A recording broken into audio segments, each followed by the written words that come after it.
नमस्कार दोस्तों, कैसे हो आप। आज मैं आपको सुनाने वाला हूँ कोठी नंबर 13 की कहानी। तो कहानी सुनने से पहले वीडियो को लाइक, शेयर और चैनल को सब्सक्राइब करके बेल आइकन को दबा को चलिए कहानी शुरू करते हैं। राजस्थान के एक छोटे से कस्बे मेहंदपुर के बाहरी इलाके में एक पुरानी हवेली थी जिसे लोग कोठी नंबर 13 कहते थे। ये हवेली सालों से वीरान पड़ी थी। गांव में अफवाह थी कि वहां रात को अजीब सी चीखें सुनाई देती हैं और जो भी वहां गया वापस नहीं लौटा।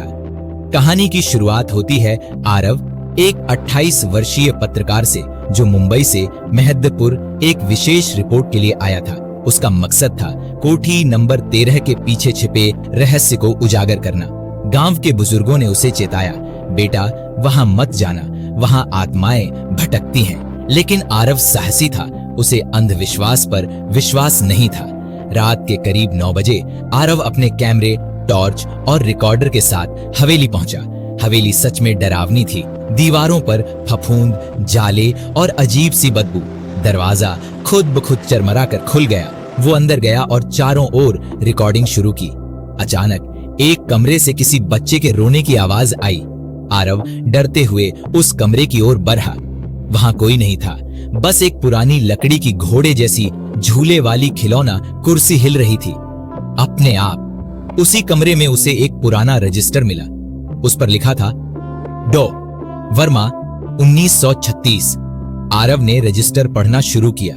उसमें लिखा था, मैंने एक प्रयोग किया है इंसानों की आत्मा को कैद करने का। मेरी बेटी रूही अब मेरी प्रयोग की सबसे बड़ी भूल बन चुकी है। मैं उसे इस हवेली में बंद कर रहा हूं। आरव के रोंगटे खड़े हो गए। क्या ये बच्ची की आत्मा अभी भी यहां कैद है? टॉर्च की रोशनी झपकने लगी। दीवार पर खून से लिखा दिखाई दिया, मुझे आजाद करो। आरव घबरा गया। तभी एक आवाज आई, तुमने मुझे जगा दिया है। कमरे का तापमान एकदम गिर गया। सिहरन सी होने लगी। आरव ने भागने की कोशिश की, लेकिन दरवाजा खुद ब खुद बंद हो गया। एक अंधेरे कोने से एक छोटी बच्ची निकली। सफेद फ्रॉक, उलझे बाल, सुनी सुनी आंखें। मैं रूही हूं, उसने धीमे स्वर में कहा। तुम मुझे देख सकते हो क्योंकि तुम डरते नहीं, लेकिन मुझे मुक्ति चाहिए। आरव ने हिम्मत कर पूछा, तुम यहां क्यों फंसी हो?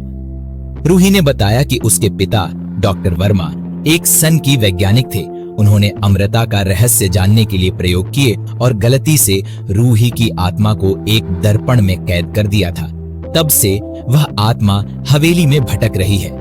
रूही ने बताया कि हवेली के तहखाने में एक विशेष दर्पण है, आत्मा दर्पण, जिसे तोड़ने से आत्मा मुक्त हो सकती है। लेकिन चेतावनी दी, जब तुम दर्पण को छुओगे तो वह तुम्हें भी खींचने की कोशिश करेगा।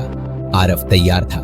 वह तहखाने में गया। वहां अंधेरा, सीलन और बीच में एक बड़ा काला दर्पण। जैसे ही उसने उसे छुआ, अचानक पूरा तहखाना गूंजने लगा। चिल्लाहटें, परछाइयां, डरावनी आकृतियां और वही डॉ वर्मा की आत्मा जो नहीं चाहती थी कि रूही आजाद हो।